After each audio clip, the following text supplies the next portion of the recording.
ready.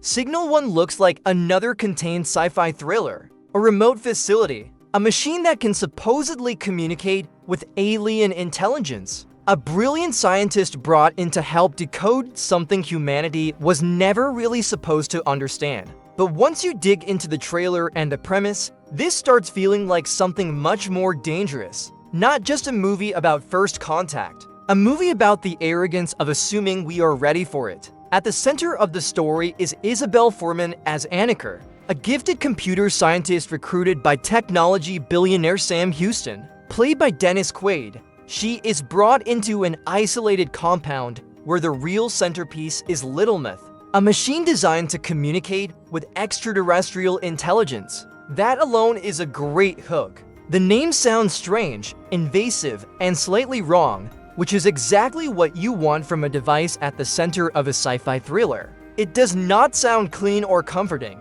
It sounds like something humanity built before fully understanding what it would invite back, and the premise only gets stronger from there. Annika quickly discovers that the truth is far bigger than anyone expected. We are not alone in the universe. Alien intelligence is not some distant possibility. It has apparently been communicating all around us constantly, and humanity may be far too primitive to even understand what is being said. That idea is fantastic because it instantly shifts the scale of the movie. This is not just about discovering life beyond Earth. It is about discovering that we may have been living inside an active signal for years without ever realizing it. That is where Signal 1 starts to separate itself from a lot of generic alien thrillers. The most interesting version of this story is not we found them, it is they were already here, already speaking, and we were never advanced enough to hear the language. That is the kind of concept that gives a sci-fi movie real weight. It turns contact into humiliation. It makes humanity look small, immature, and dangerously overconfident. And based on the synopsis, that seems to be exactly the tension the film wants to explore. Of course, things go wrong the second the project shifts from listening to answering. That is such a great science fiction trigger because it feels completely human. Observation is never enough for us. Discovery is never enough.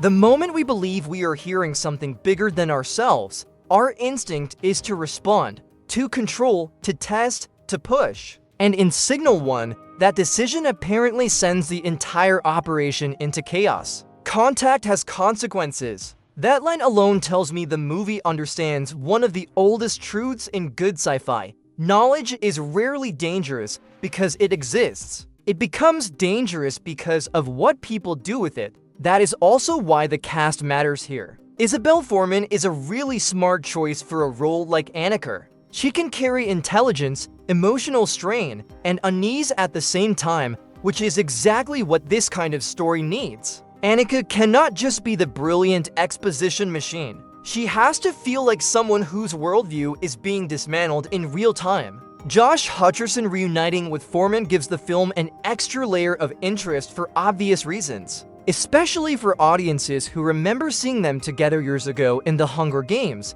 There is a little meat and nostalgia there, but more importantly, Hutcherson has the kind of grounded presence that can help a film like this feel human when the ideas start getting bigger than the room. Then you add David Thewlis and Dennis Quaid, and suddenly the ensemble has real authority. Quaid as the billionaire who funds or initiates this project makes immediate sense because characters like that always believe the future belongs to whoever reaches it first. And that is the exact personality type you want near a machine trying to talk to alien intelligence. Someone with resources, vision, ego, and maybe just enough recklessness to convince himself that opening the next door is always worth the cost. Thewlis, meanwhile, is one of those actors who can make intelligence feel unsettling all by itself. In a movie about communication, decoding, and unstable truth, that kind of energy is gold. What I also like is that Signal 1 seems to understand isolation.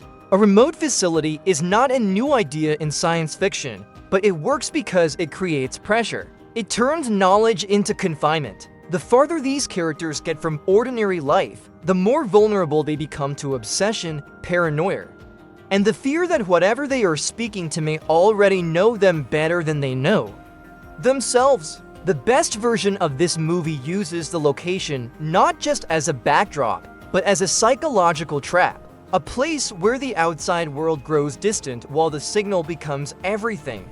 And thematically, there is a lot to work with.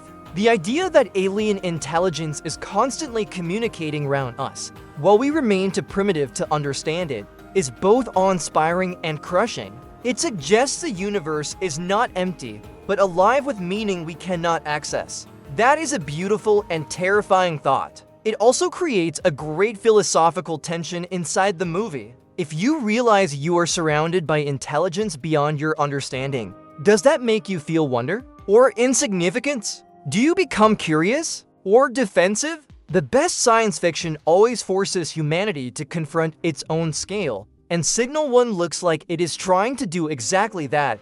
I also cannot ignore the timing. With Spielberg's Disclosure Day arriving around the same period, Signal 1 has a chance to position itself as the darker, more contained cousin to that big screen event. Not a competitor in scale, but a companion piece in theme. Both seem interested in the idea of alien truth colliding with human systems that are not built to hold it. But Signal 1 feels like it could lean harder into the fragility of the people trying to decode that truth. Less spectacle, more existential pressure, and if the film really nails that pressure, it could surprise a lot of people. Some of the best science fiction thrillers are not the ones with the biggest budgets. They are the ones with the sharpest idea and the discipline to stay locked on it. Signal 1 has that kind of concept. A listening machine, a signal already surrounding us, a team arrogant enough to answer back. That is clean, scary, and full of possibility. There is also something appealing about the film refusing to hide behind franchise branding. This is an original sci-fi thriller with recognizable actors, a big philosophical hook, and just enough contained skill to let the idea do the heavy lifting. That matters. When the concept is strong enough, a movie does not need a giant universe behind it. It just needs confidence, tone, and a question sharp enough to stay in your head after the screen goes black. Signal 1 arrives in select theaters and on digital platforms June 5, 2026, and if the movie is as smart as its premise, the real danger may not be hearing the signal. It may be hearing it clearly for the first time and realizing it was never meant for us to answer. Until the next one, keep looking up, but maybe be careful what you decide to say back.